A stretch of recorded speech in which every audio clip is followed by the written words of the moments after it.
Hello everyone, welcome to Lucky Education. और आज हम स्टार्ट करेंगे चैप्टर नंबर 8 क्लास 12 की पॉलिटिकल साइंस। बुक है आपकी politics in India since independence.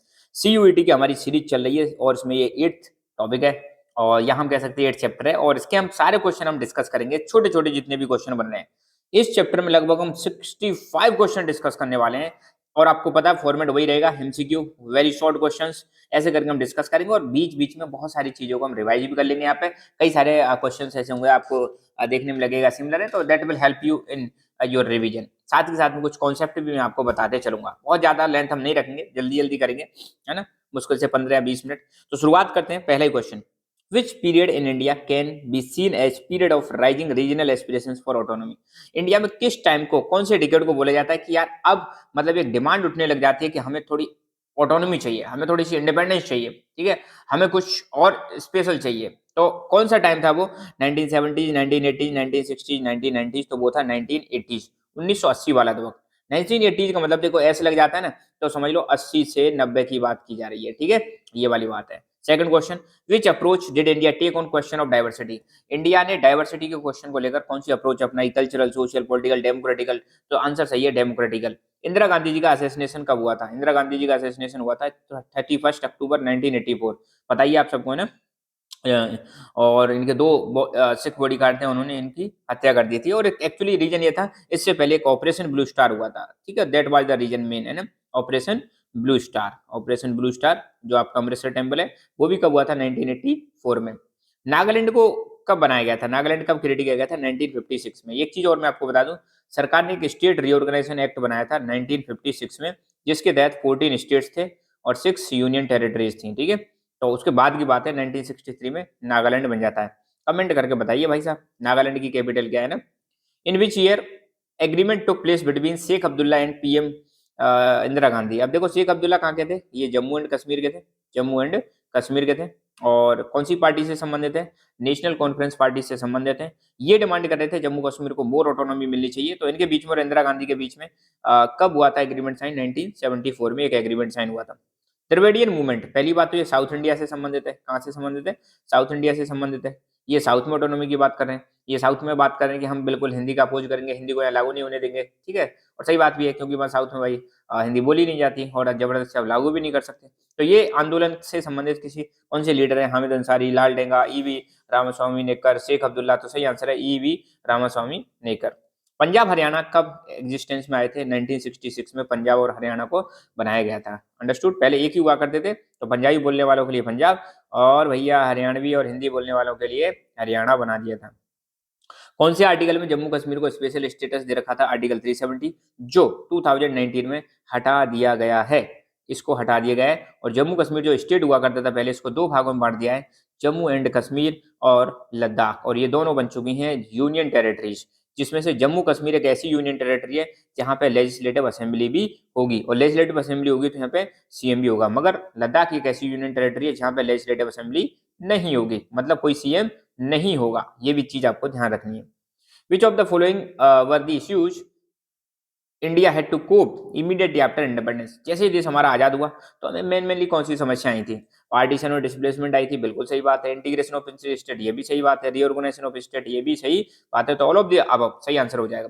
Reorganisation of states के लिए आपको बताया हमने, स्टेट रीऑर्गेनाइजेशन कमीशन बनाया था 1953 में, 1953 में, जिसने अपनी रिपोर्ट जमा कराई थी 1955 में। और इसी के आधार पर सरकार ने एक एक्ट बना दिया था, स्टेट रीऑर्गेनाइजेशन एक्ट 1956 में। Princely of integration of principal states, आप सबको पता है 565 प्रिंसिपल स्टेट्स हुआ करते थे, जिनको एक करने में सबसे बड़ा रोल जो रहता है वो है हमारे सरदार वल्लभ भाई पटेल जी का, है ना, जिनको हम iron man of the India बोलते हैं। पीस एग्रीमेंट राजीव गांधी और लाल डेंगा के बीच में कब साइन हुआ था? 1986। ग्रेट फेमाइन मिजो हिल्स में किस साल में आई थी? 1959। टीएमके किस स्टेट में है? डीएमके द्रविड़ मुन्नेत्र कझगम, ये आपकी है भैया तमिलनाडु में। कहाँ पे है? तमिलनाडु। नेशनल कॉन्फ्रेंस किस स्टेट से संबंधित है? अभी बताई थी मैं, जम्मू एंड कश्मीर, शेख अब्दुल्ला से रिलेटेड है। अच्छा, एक चीज और ध्यान रखना, शेख अब्दुल्ला, उनके बाद आते हैं फारूक अब्दुल्ला, उनके बाद आते हैं उमर अब्दुल्ला, ठीक है, इस फैमिली ट्री को याद रखना। शेख अब्दुल्ला नेशनल कॉन्फ्रेंस इससे संबंधित है, फिर उनकी जब मर जाते हैं तो फारूक अब्दुल्ला, और फिर इनके बाद उमर अब्दुल्ला। कहाँ के? ये जम्मू एंड कश्मीर की पार्टी है। कौन सी? National conference. उससे संबंधित पहले शेख अब्दुल्ला, फिर बाद में फारूक अब्दुल्ला और अब हैं उमर अब्दुल्ला। ठीक है, आज की डेट में फारूक अब्दुल्ला, उमर अब्दुल्ला दोनों जिंदा हैं। उमर अब्दुल्ला की जो सिस्टर है, उनकी सिस्टर है, उसकी शादी राजस्थान में सचिन पायलट जो है उनसे हुई है। ये भी आपको ध्यान रखना है, पेपर में नहीं आएगा, चिंता मत करो, जस्ट फॉर योर नॉलेज। तो नेशनल कॉन्फ्रेंस कहाँ से संबंधित है? जम्मू एंड कश्मीर। तो जम्मू कश्मीर की एक मेन पार्टी आपको देखने को मिलेगी नेशनल कॉन्फ्रेंस। एक और पार्टी है वहाँ पे, पीडीपी, पीपल्स डेमोक्रेटिक पार्टी। उसमें एक महिला है मुफ्ती मोहम्मद सईद। पहले तो एक व्यक्ति थे मुफ्ती मोहम्मद सईद, फिर उसकी एक बिटिया है महबूबा मुफ्ती, है ना, वो दोनों इससे संबंधित है, PDP, people's democratic party. To whom did leadership of national conference go after death of Sheikh Abdullah? Sheikh Abdullah के बाद जल्दी बताओ कौन आते हैं? फारूक अब्दुल्ला, और इनके बाद उमर अब्दुल्ला आएंगे, है ना। हालांकि उमर अब्दुल्ला सीएम भी रह चुके हैं ना। To which two union territories were form after reorganisation of Jammu and Kashmir? Jammu Kashmir का रीऑर्गेनाइजेशन होने के बाद दो यूनियन टेरिटरीज कौन कौन सी बनी थी? जम्मू एंड कश्मीर और लद्दाख बनी थी। आनंदपुर साहिब रेजोल्यूशन कब पास हुआ था? 1973 में आनंदपुर साहिब रेजोल्यूशन पास हुआ था। Which of the following north eastern states were erstwhile princely states? इसमें से कौन से ऐसे स्टेट हैं नॉर्थ ईस्टर्न जो पहले प्रिंसली स्टेट का पार्ट या प्रिंसली स्टेट हुआ करते थे, मगर आफ्टर इंडिपेंडेंस स्टेट बन जाते हैं? तो इसमें सही आंसर है त्रिपुरा, मणिपुर और खासी हिल्स ऑफ मेघालय। तीनों सही है, तो इसका मतलब ऑल ऑफ दी अबव। तो त्रिपुरा, मणिपुर, खासी हिल्स ऑफ मेघालय तीनों प्रिंसली स्टेट हुआ करते थे आजादी के टाइम पर। कहाँ पे? नॉर्थ ईस्ट में। नागा नेशनल काउंसिल के लीडर कौन है भाई साहब? अंगामी जापू फिजो, अंगामी जापू फिजो। दो स्टेट कौन कौन से बनाए गए थे 1966 में? पंजाब और हरियाणा बनाए गए थे। राजीव गांधी एक्टिव पॉलिटिक्स में कब आते हैं? 1980s के बाद आते हैं, 1980s के बाद, स्पेशली 1984 में जब इंदिरा गांधी जी की असेसिनेशन हो जाता है, उसके बाद ये फिर पॉलिटिक्स में आते हैं। और गजब की मतलब इनको मतलब रेस्पॉन्स मिला था, 400 से ऊपर सीटें मिली थी, 415 के समथिंग। मेघालय को कब बनाया गया था? आसाम में से 1972 में बनाया गया था। कमेंट करके बताओ भाई साहब, मेघालय में एक ऐसी जगह है जहां पर हाईएस्ट रेनफॉल होती है इंडिया में, उस जगह का नाम क्या है? मास्टर तारा सिंह। किससे संबंधित है? इससे संबंधित है SGPC। बोडो कम्युनिटी कहाँ की है? आसाम की है। What was the another name of Rajiv Gandhi Longowal accord? इसका दूसरा नाम है पंजाब अकॉर्ड। आसाम में एक स्टूडेंट यूनियन है या स्टूडेंट ग्रुप है जो लीड कर रहा है एंटी फॉरेनर मूवमेंट, जो बाहर से लोग जो आसाम में आ रहे हैं उनके खिलाफ मूवमेंट चला रहा है, जिसको हम बोलते हैं आसू। क्या बोलते हैं? आसू। तो इसका फुल फॉर्म है all Assam students union. Akali Dal कब बनता है एक पॉलिटिकल विंग सिखों की? वो बनता है 1920s में। अब हम देखेंगे बहुत प्यारे प्यारे sweet questions fill in the blanks में। अब देखो, अपने को तैयारी करनी है, किसी भी फॉर्म में तैयारी करें, not a big deal. Like dash was the ruler of Kashmir before 1947 से 1947 से पहले कश्मीर के रूलर हुआ करते थे राजा हरि सिंह, जिन्होंने मना कर दिया था कि भैया ना हम पाकिस्तान में जा रहे और नहीं हिंदुस्तान में जा रहे, मगर पाकिस्तान ने जैसे ही अटैक किया तो भागे भागे आए, बचाओ बचाओ। ओके, तो dash Dal was form in 1920 as the political wing of Sikhs. तो कौन सा दल बनता है पॉलिटिकल विंग ऑफ सिक्स 1920 में? That was Akali Dal. On dash 2019 article 70 was abolished by the Jammu and Kashmir reorganisation act 2019। तो कब? 5 अगस्त को 5 अगस्त 2019 को आर्टिकल 370 को हटा दिया जाता है स्टेट रीऑर्गेनाइजेशन एक्ट 2019 के द्वारा, जिसके तहत जम्मू एंड कश्मीर जो स्टेट हुआ करता था उसको दो यूनियन टेरिटरीज में कन्वर्ट कर दिया जाता है, जम्मू एंड कश्मीर और लद्दाख में ना। Punjab and Haryana were created in 1966 dash in dash 1984 government of India carried out operation blue star. तो कब 1984 में operation blue star carry out किया गया था? जून 1984। ये small corridor of about kilometre connect north east of rest of India. मतलब आपको देखने को मिलेगा इंडिया के मैप में एक छोटा सा कॉरिडोर है, एक छोटा सा कॉरिडोर है, और यहाँ पे तो जैसे बांग्लादेश है, और छोटा सा कॉरिडोर मतलब इतना सा समझ लो इस जगह पे ना, थोड़ा सा। तो ये कॉरिडोर इंडिया को, ये तो नॉर्थ ईस्ट हो गया और ये पूरा हमारा इंडिया हो गया, इससे कनेक्ट करता है। तो वो 22 किलोमीटर का है, जिसको हम बोलते हैं सिलीगुड़ी कॉरिडोर। ध्यान रखना कौन सा कॉरिडोर है? सिलीगुड़ी कॉरिडोर। ठीक है, ये बहुत इंपॉर्टेंट है। इसको चिकन नेक भी बोलते हैं कई बार। क्या बोलते हैं? Chicken neck. 22 किलोमीटर बहुत इंपॉर्टेंट है स्ट्रेटेजिकली। नागालैंड कब क्रिएट किया गया था? 1963 में। नॉर्थ ईस्टर्न रीजन में 7 स्टेट है जिनको हम बोलते हैं 7 sisters. Dash is always seen as the major issue between India and Pakistan. Pakistan और इंडिया के बीच में मेजर इशू है कश्मीर इशू। 1974 में dot signed agreement with Sheikh Abdullah. Sheikh Abdullah के साथ एग्रीमेंट किसने साइन किया था? इंदिरा गांधी जी ने। शेख अब्दुल्ला की डेथ कब होती है? 1982 में। अब हम शॉर्ट क्वेश्चन देखेंगे, बहुत छोटे छोटे। In which state protest started against making Hindi official national language of the country? किस स्टेट में प्रोटेस्ट स्टार्ट हो जाते हैं जब हिंदी को ऑफिशियल लैंग्वेज बनाने की बात कही गई थी तो वो था Tamil Nadu. What is the main issue between India and Pakistan? भैया कश्मीर इशू मेन इशू है। हाँ। What is known as heart of Kashmir region? Kashmir region का हार्ट किसको बोला जाता है? कश्मीर वैली। कश्मीर के रूलर कौन हुआ करते थे आजादी के टाइम पे? Hari Singh. Who was the leader of movement of for independent Nagaland? Nagaland का इंडिपेंडेंट मूवमेंट के लीडर कौन थे? Angami Zapu Phizo. Who started movement against ruler of Kashmir? Hari Singh. Hari Singh के खिलाफ किसने मूवमेंट स्टार्ट किया था? शेख अब्दुल्ला, जो किसके थे? National conference.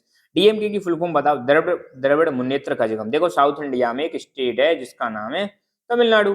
तमिलनाडु में आज की डेट में दो ही पार्टी बहुत ज्यादा फुल फॉर्म में चलती हैं, एआईडीएमके और डीएमके, और प्रेजेंट में सरकार भी डीएमके की है ना, तो ये चीज ध्यान रखना है। साउथ इंडिया में तमिलनाडु में डीएमके की फुल फॉर्म क्या हो जाएगी?